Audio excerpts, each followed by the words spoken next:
I'm Kara Infante, and this is Bookish Flights. In each episode, I chat with one bookish guest as we take some time to sample and savor the pairing recommendations from their bookish flight. We hope to give you suggestions to cultivate your TBR list and nurture your leisure time through books. In today's episode, I am chatting with Katherine Snow Smith. Katherine is a Raleigh native and has lived throughout the South as a newspaper reporter, editor, daughter, sister, mother, wife, divorcee, and friend. She's worked at small town papers and business journals, but spent most of her career at the esteemed Tampa Bay Times. A few decades, no need to count them, after graduating from UNC-Chapel Hill with a degree in journalism, she's getting her master's at her alma mater so she can teach on a college level. Katherine, who has three 20-something children, divides her time between Chapel Hill, North Carolina, and St. Petersburg, Florida. Her memoir, Stepping It on the Blender and Other Times Life Gets Messy, was published in November 2023. Welcome to the show, Katherine. Thank you so much, Kara. It's very fun to be here. Yes, I'm so glad to meet you here this morning. Well, I feel like you are so much more than this bio. So can you tell us a little bit about who you are? Right now, I am a 56-year-old graduate student at UNC-Chapel Hill. I got my undergrad here in 1990 in journalism, and was a journalist, as you said in the bio, for many years. And then 3 years ago, when my last child went to college, I was living and working in St. Petersburg, Florida, remotely. And my parents, who I'm very close with, and I'm an only child, we're in Raleigh, still at home in their 90s. And so I decided to come up to Chapel Hill or come up to North Carolina and work remotely. Best Airbnb, best deal, and the nicest neighborhood I found was in Chapel Hill. I hunkered down here, continued doing my online remote work, writing and editing, and then could see my parents every other day. And my father did end up dying that year, but I'd gotten, for the first time in 30 years, I'd been basically able to see him as much as I wanted. So it was really nice and special. And in that process, I went back to some alumni event at the journalism school at UNC, and the dean said, well, you should teach as an adjunct. And I said, well, I don't have a degree. She goes, you don't need a degree for an adjunct, and you've been in the field for 30 years. So I ended up teaching as an adjunct the 2022-23 school year, introduction to news writing, and loved it. So applied to graduate school, and now I am in school with 25-year-olds and getting my master's so that I can, I hope, get a job on a faculty teaching. As you were saying initially when you said that, I was thinking, wow, I wonder if this is your lifelong dream and you just found time in your life to pursue it. No, it is not my lifelong dream, and I do not have time to pursue it. But it is the next chapter. But after one, I did sound a little crazy when I said, oh, I want to teach, but I loved it. And I love writing and editing, but I do not want to sit in my living room and kitchen and work remotely for the next 10 or 12 years. I love being with people.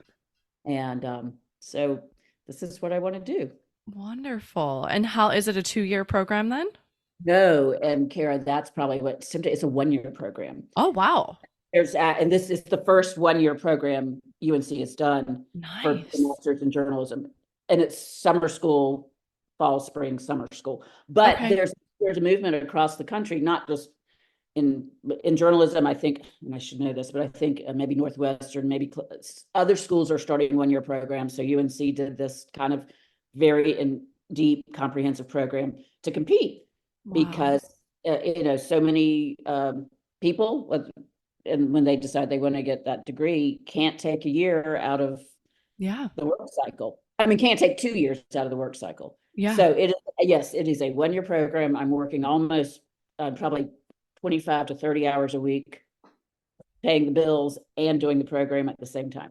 Wow. That is a great shift that is happening there in allowing others to maybe see it as an attainable goal. Because like you said, someone that's been in the workforce for a long time might see 2 years, I can't take 2 years away. And maybe they're the primary breadwinner of the family, right? Of like, I can't take that time, but 1 year sounds a lot different than 2. And it is, it does seem like a crazy time, like it's not a lifelong dream, but I have 3 children, two are out of college. We only have one left in college. So I have a mortgage, but it's almost like I've got some savings and retirement. I can afford to make less money this year and do school. Well, good luck to you as you complete this program. Yes. Thank you very much. And I think to your point of being 56 versus the 25-year-olds, you have a lot of life experience that you bring to the table, which I think any of that will just enhance what you are already doing in the program. Well, thank you. But it's, and that's cliche to say I learn from the young people, but I really do. And, they have life experiences at 27 that I certainly had not had at 27. Well, this could be a good segue into who you are as a writer. And you had your book come out in November of last year. Can you tell us about that book? Yes, thank you. And it's actually my second book. And my first book came out in 2020 in the middle of the pandemic. So I did very little readings or very little public appearances. And so it's nice to be able to talk about this one to a bigger audience. But the book is it's a collection of essays. It's in the memoir category. I am very uncomfortable thinking of myself as a memoirist. Because it's not my life. I was born, I had my 5th birthday, I graduated. It's moments in life, it's situations in life, and they're not even in chronological order throughout the book. They're kind of by theme. But they're instances of when life doesn't go how you planned, and how you handle it. And there's a lot of humor in it. So it's called Stepping on the Blender, and other times life gets messy. And it's things from getting divorced, which I didn't expect, moving to Chapel Hill, coming back home again was much harder than I thought it would be, coming back to my college town as a 53-year-old at the time with all this baggage, versus last time I was here, I was 22 and I had my whole life ahead of me. The class pet was in my care, our family's care this summer. It was a guinea pig named Elvis, and I accidentally left him in the back of the car and I killed Elvis. But so there's some like the lighter things that we don't expect to the much heavier things that we don't expect. And so each one is kind of and in this book, more than the first book, I talked to other people about, well, what do you do? Like, when did you find your first chin hair? I've one about how kids used to need us nonstop, and now everything we do annoys them. So I talked to other parents about how many times, what did you do that made your kids you this week, or tell you to be quiet and be cool? So, but they're parenting, being a daughter. My father did die. There's an essay about the end of his life and how I ultimately was the one that had to tell the EMS, we've got to do not resuscitate, leave him here. And he died in 2 days. And suddenly I'm standing in my childhood bedroom doing that. Wow. So some are heavier and some are lighter. Yeah. Did you find that there was healing that happened in writing this? Yes, Kara. My first book had 3 very serious essays, and the other 20 were more crazy mishaps. This one had a lot more, just because the past 3 years have brought a lot more transitions, moving, being an empty nester, saying goodbye to my father, branching out on a whole new career that terrified me. So there's still a lot of humor in it, but and a lot of it, I sat at this table at this Airbnb. The one about my father, I sat here and wrote, and I cried, and I listened to Miranda Lambert in my earphones, and she's so raw and honest. It encourages me to just put it out there. Yeah, but you're doing it, which is the incredible thing. I think that, again, going through life, right, we do have these unexpected moments happen. And I think back to my 18-year-old self versus my 25-year-old self and what I thought I would be doing. And I've said this on the show before, and my life today is not anything I would have imagined or pictured at 25 or at 18. But I think through those hard times, right, that's where we get the joy, right? It becomes this full spectrum of, we can see where we came from to where we are now and how beautiful that was, even if it was grief and pain and kicking and screaming of things we didn't want to go through, but we made it. Right. Yeah. I mean, I think there's so many good cliches, but you have to feel the pain to know what joy is. Yeah. Uh, but yes, it's my dad he wrote a human interest column for 70 years Wow. for the Raleigh News and Observer and the afternoon paper. But he would say it's a lot of navel gazing. I think it's too much. Who am I? But it's storytelling. It's Yeah. storytelling. That's what I like to describe and like to do. Yeah. So was your dad your inspiration for going into journalism? Actually, and there's an essay in my first book on this. He was not. Darren Stevens, who was Samantha's husband on Bewitched, was an advertising exec.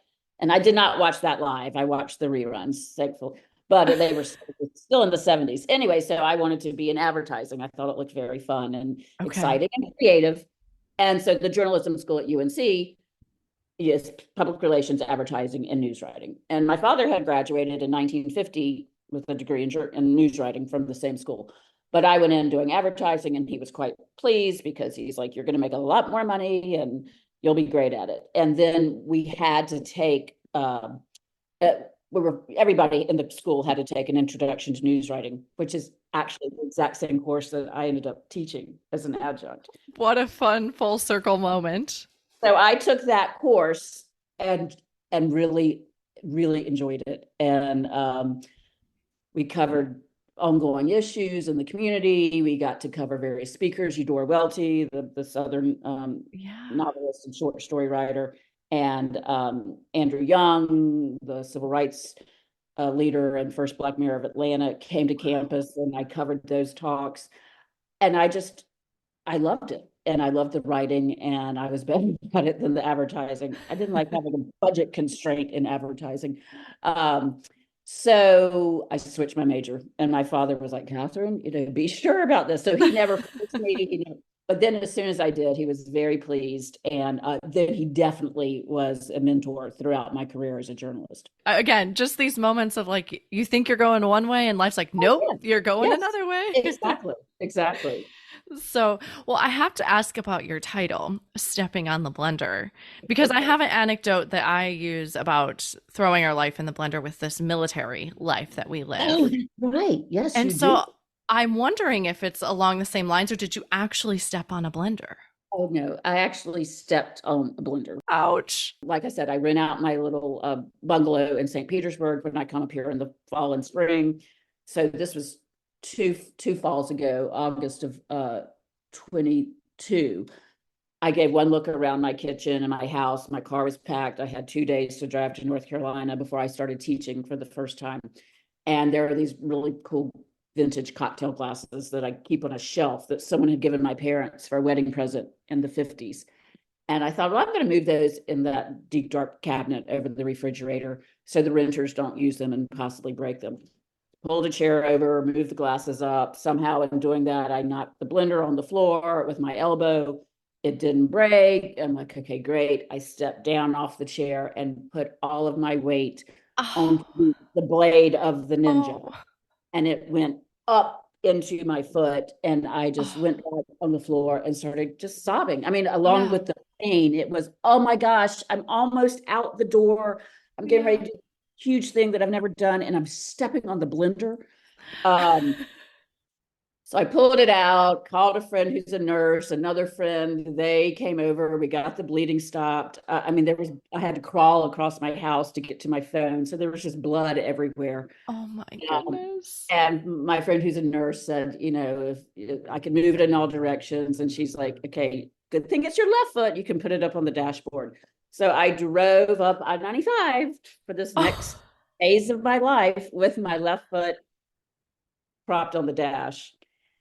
And then along the way, I stopped in this wonderful little town, St. Mary's, Georgia, and they have a good bookshop there. And I did a reading for my first book. Wow. And the impetus really for my first book is all these crazy things happened. My ex-husband, and he was also a journalist, we were at the White House media Christmas party, which we didn't go to often. It's not like that's part of my life. But we were there, and I borrowed these really high heel shoes from a friend. And right when we got our picture taken with President Obama and Mrs. Obama, my foot twisted because of the high heel shoes, and I fell backwards.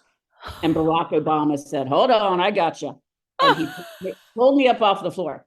Okay, so reading that chapter at the book signing in St. Mary's, Georgia, and one of the people in the audience says, "Is that why are you still limping from that?" And I'm like, "Oh no, I stepped on the blender this morning." And then I'm like, "Good Lord, what, like, get a grip." Anyway, so the mishaps, and I don't mean to act like I'm just a, accident prone. It's just everybody has things that come up that don't expect. Yeah. So and what a good friend who pulled in of like, you can just put your foot on the dashboard and go. I mean, to just turn it into an optimistic situation. Yeah, Deanne's like, get your left foot. Yeah, get some liquid stitches on the way. And just the support of friends and the connections you make with people, and keeping those connections. And I think I lean on my friends a lot, and I hope I provide something to them. But at this stage in life, divorced or not, children or not, it's like you reach out to those people that help you, or that want to help you, and that you feel comfortable asking for help. Yeah, we need each other. We can't do it alone. So, well, thank you for sharing that, because as I was prepping for our episode this week, I was like, oh gosh, I wonder if she's using it like in the same context I am using. But once I did, in my intro, the metaphor is, we're always stepping on the blender. Yeah, that's how I liken it to, and I don't mean to like put down this military life. It's been very good for us, and we've been very lucky about where we've gotten to live, but that is what it feels like now, is like we put all our stuff in the blender and it spins it all around, and then we land in this new place. And then we have to put all the pieces back together to make a life in this new place. It didn't always make a sweet little, margarita for you. Yeah. With your career in journalism, you've been a lifelong writer, it sounds like. And then translating now to writing memoir and your essays. What have you learned about yourself through writing? Lifelong writer as a journalist is very different than writing about yourself, which I didn't really start doing until probably 2016. As a reporter, is writer's block is really not an option in a newsroom when you've got you're reporting a story, or you might have 2 stories due, or even if you've got a longer piece that's due in 3 days or a week. So I would, early in my career, I thought, oh my gosh, I can't believe it took me forever to write these 5-page papers in college. And, so it made me realize how to, you put something down there, and with a good team, it's edited and it comes out in the paper the next day, obviously accurate and well written. But sometimes you just have to put something on the page. You don't get the luxury of this. And I think that helped me a lot in the process of writing. I have this fear of, oh, what can I know how to just put it on the page. And especially when there's no tight deadline, you can always go back and change it. So I think it made me a prolific writer, and I know how to write fast, and I know how to structure sentences, and I know how to write long, then short, then long, then short. Now, in terms of the content that I wrote as a personal essays, it's very different than a reporter. So I think it was reading a lot of personal essays is what helped me understand the different things that people share, and how they talk about themselves. Without that, I struggle with, I don't want to sound like self-absorbed. And also, I think being a journalist, you just meet all kinds of people, and and it makes you realize that so many people do have shared experiences, even if they're extremely different, and that you can enjoy learning about different people, and you can connect with them. And that's why I love reading, is similar. Knowing that maybe I'm not alone in the way I'm thinking, right? It gives you a place in the world when you're like, oh, someone else went through what I've been through. And sometimes it's somebody from 100 years earlier, or somebody from 2 continents away. And then you really feel less alone and more connected, that someone I'm totally different from also has some of the same feelings and thoughts. Yeah, which I think is very comforting when you're feeling like maybe you are mired in these negative thoughts or negative mindset. It's like, okay, no, someone else has been here and they made it out, so I can make it out too. So, and then what do you know now about writing? Let's go for personal essays or your memoir. What do you know now that you wish you had known back then? Well, what I wish I'd known, and I took a memoir writing class when I Okay. decided at Eckerd College, which is a good liberal arts school in St. Petersburg.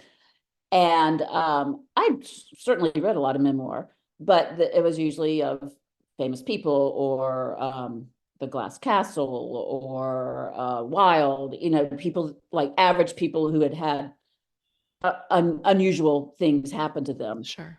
And so, but in that memoir writing class, and from some of the essays I'd already read, I learned what we were just saying. If somebody can connect with you or relate to you, you don't have to be exemplary. You don't have to be famous. You don't have to be someone that has had some extraordinary experience. If you can write in a way that people connect with and that they find compelling and entertaining and relatable, people can enjoy it. Yeah. Yeah, and I think that's the impact there, right? Of even just one person impacting one person. That's fantastic.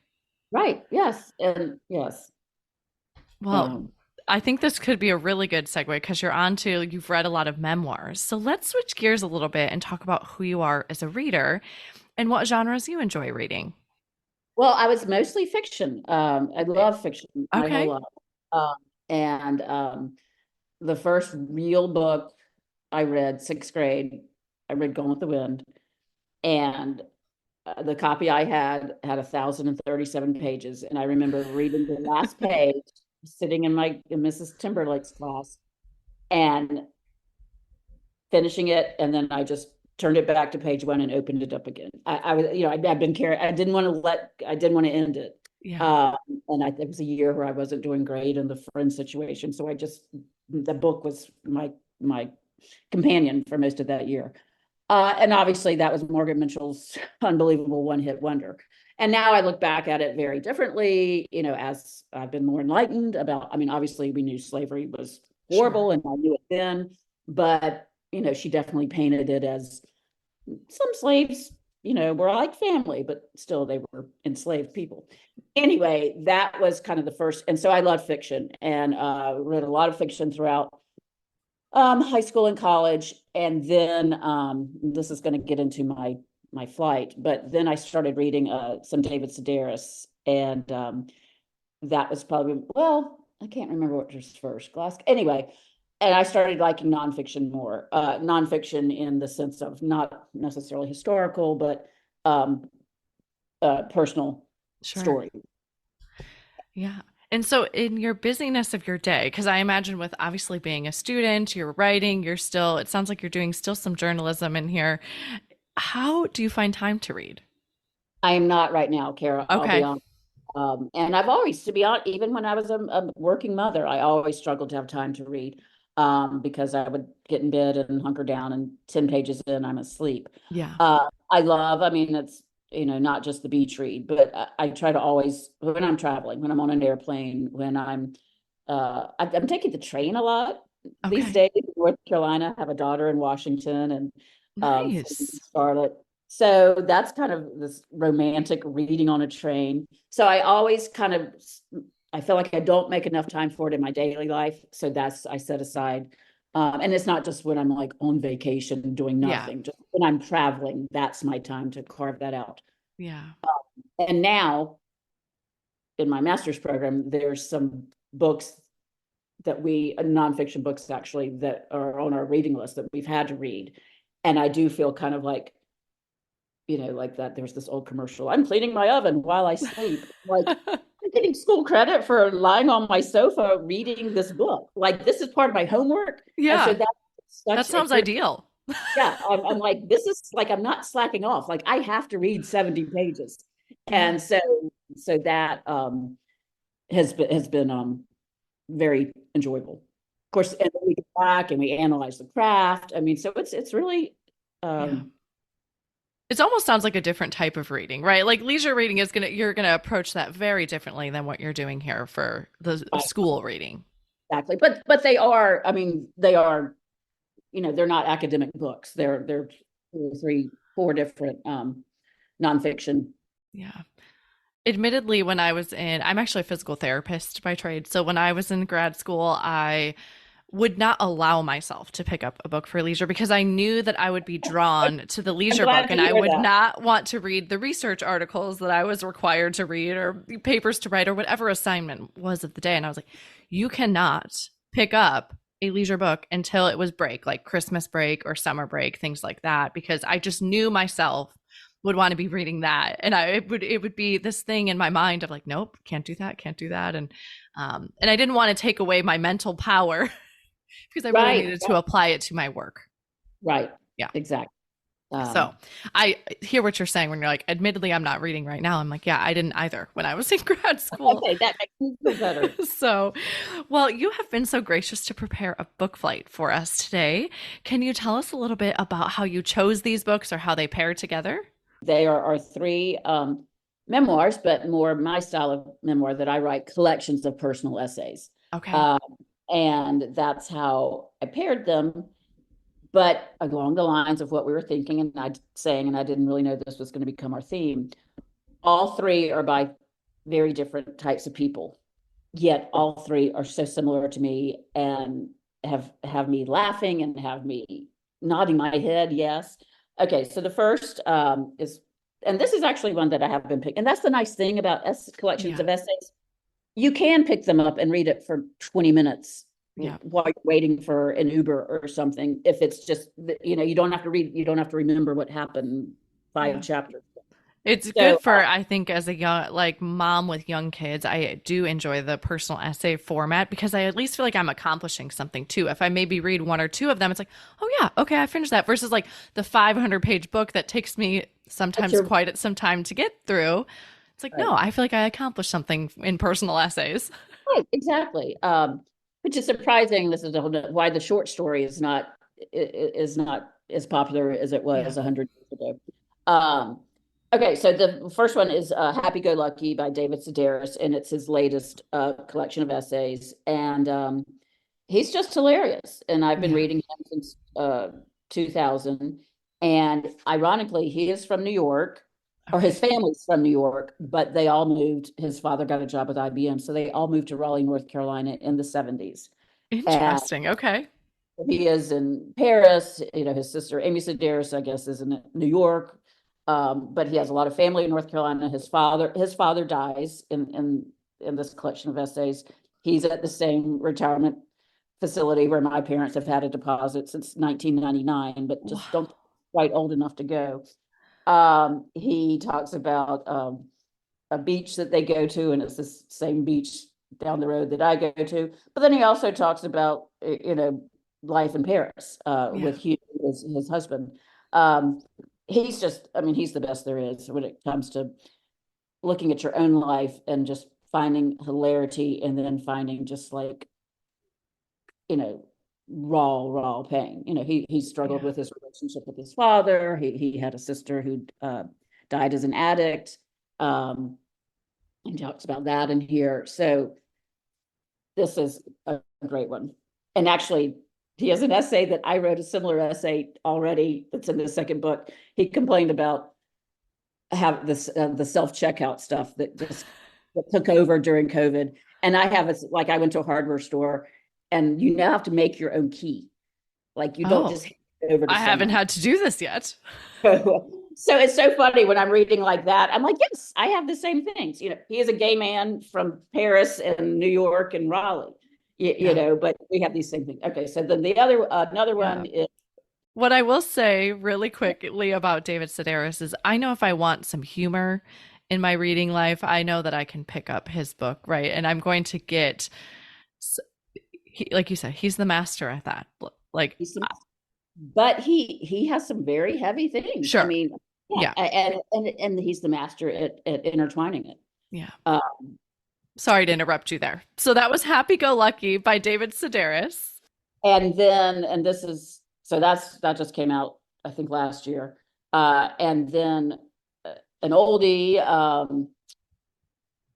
Nora Ephron, I Feel Bad About My Neck, which came out in 2006. And I probably read it 2016 because I wasn't feeling bad about my neck yet in 2006. And again, I'm living apart. Like I saw it at I love estate sales. That's my little guilty pleasure on a Saturday. I've picked up, it's a thin collection of essays. I picked that up twice at different estate sales when I didn't have it in my wherever I was living at that moment. And she talks about aging and being a middle-aged person.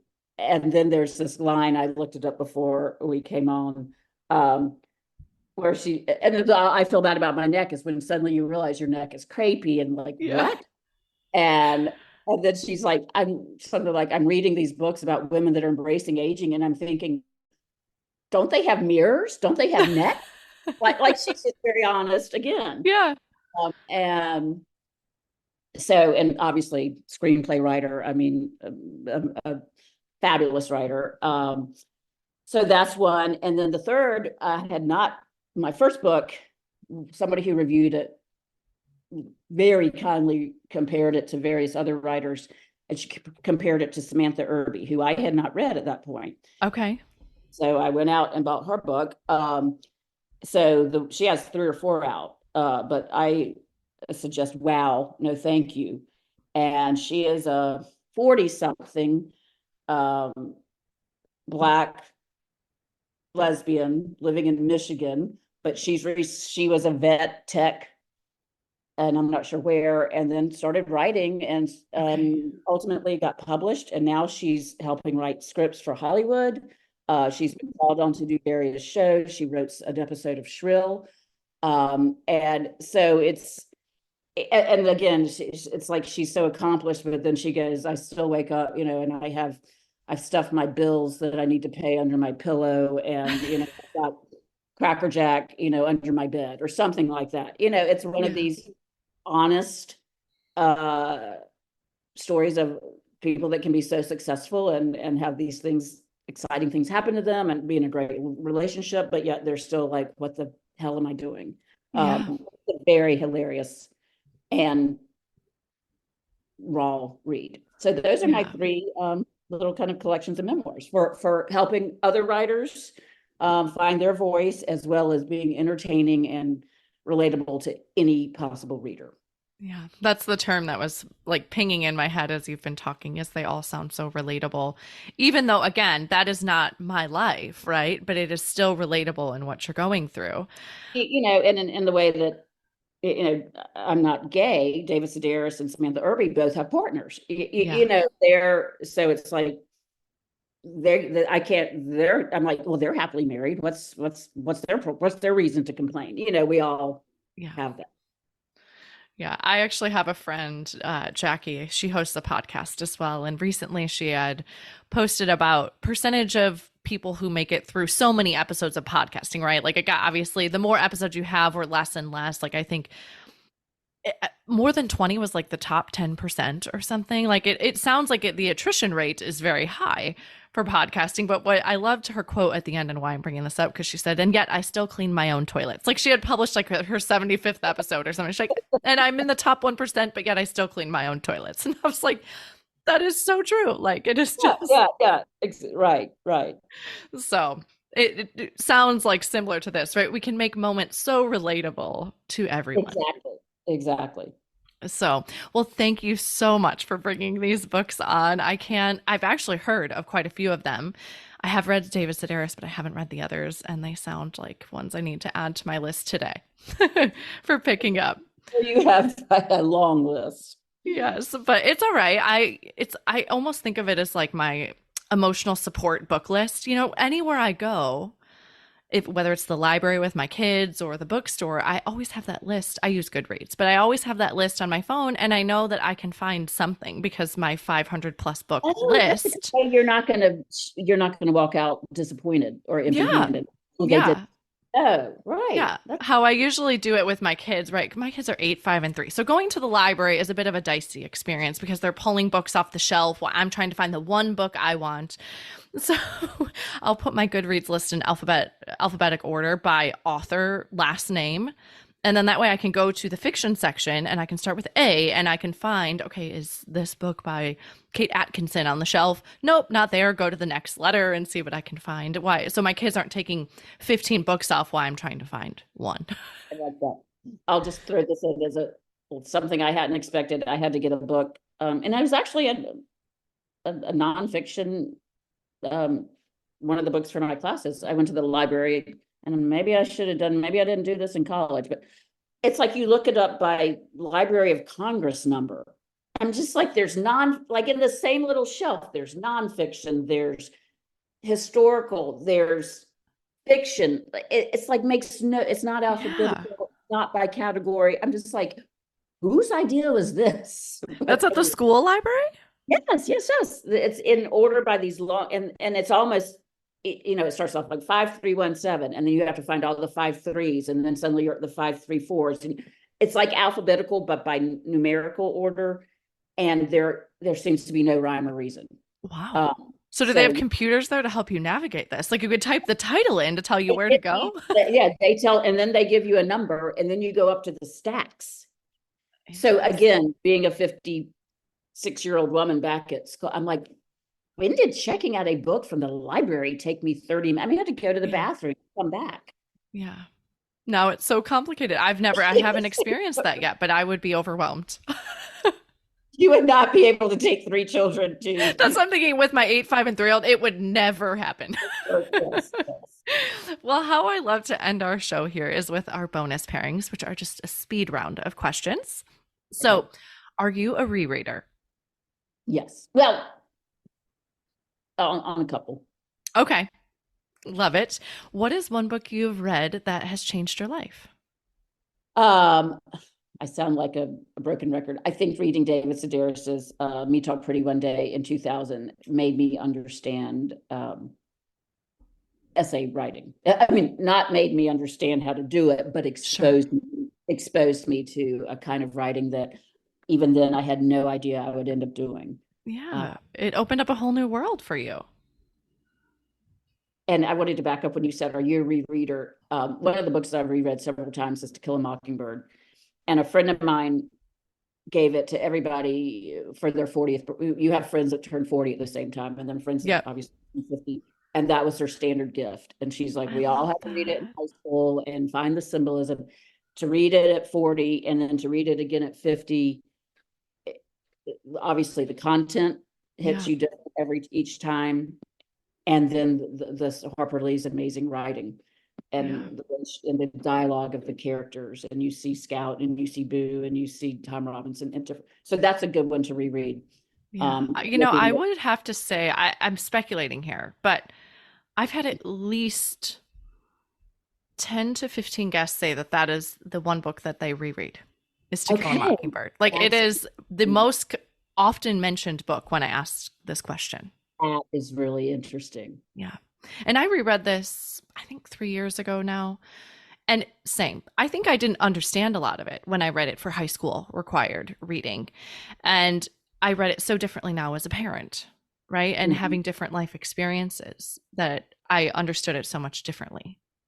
Right. And I loved that was my friend Laura's standard gift. She just had a stack of them, and she'd wrap it up when she went to somebody's 40th birthday party. She didn't, it wasn't a candle, it wasn't a box of note cards, it was reread. You are giving me an idea, because I am approaching 40. And so I'm like, oh, what a great idea to give some friends a treasured book. A treasured book, and just the same book to each one. Yes. There you go. Might have to steal that, Laura. Thank you. Okay. And then where's your favorite place to read? I think I'm going to say, not that I do it all that often, but I'm going to say on the train. It's very rhythmic and just isolated, yet you've got the world around you. So I'd say that's become one of my things I've done really in the past 2 or 3 years is I'd say 4 or 5 times a year I'm on the train, and I love that. Yeah, and you have this structured time that you're just gonna be sitting there, so might as well grab a book. Exactly. Yeah, and you don't have to talk to anybody around you. Yep, got my things here. I'm gonna do my own thing. Sometimes I even put earphones in, even though I'm not listening to anything, just to be like, I'm reading, please don't talk to me. Yeah, because you don't want to enjoy that train ride and how you want to enjoy it. Yeah. And then lastly, what are you reading next? Well, this is a book that I'm reading for school, and It's called, and it was a winner of the National Book Critics Circle Award. The Spirit Catches You and You Fall Down by Anne Fadiman. And it's Okay. the story of Hmong child, which is a mountainous region in Asia, her American doctors, and the collision of two cultures. So, and this is for my narrative journalism class. Okay. Sounds fascinating. So it's the clash between a small country hospital in California and a refugee family over the care of their child diagnosed with severe epilepsy. So it's things I've never been exposed to at all, but obviously the National Book Critics Circle Award. So and I would never pick this up, which again is the thing about reading. And sometimes it's good to have required reading like we did back in school. Yeah. Well, I hope it's a great one for you. It sounds really interesting. I might add that one to my list as well, because I'm like, it would be an experience. I love learning about other cultures and, again, just because walking a moment in someone else's shoes. And the thing, again, like the thing you wouldn't think that your culture is going to, an epilepsy and how, like we have no concept of our culture outside of America might treat something or diagnose something totally differently. Yeah. Well, thank you so much for coming on the show today. I appreciate all the time that you've given me. Well, I've enjoyed it, Kara. That's 5:15 in the morning for you. It was 8:15 in the morning for me. And I woke up, I'm like, okay, I got to get my coffee going. But this has been fun. Let's do it tomorrow. Yeah, sounds good. See you there. Okay. Thank you so much. You're very welcome.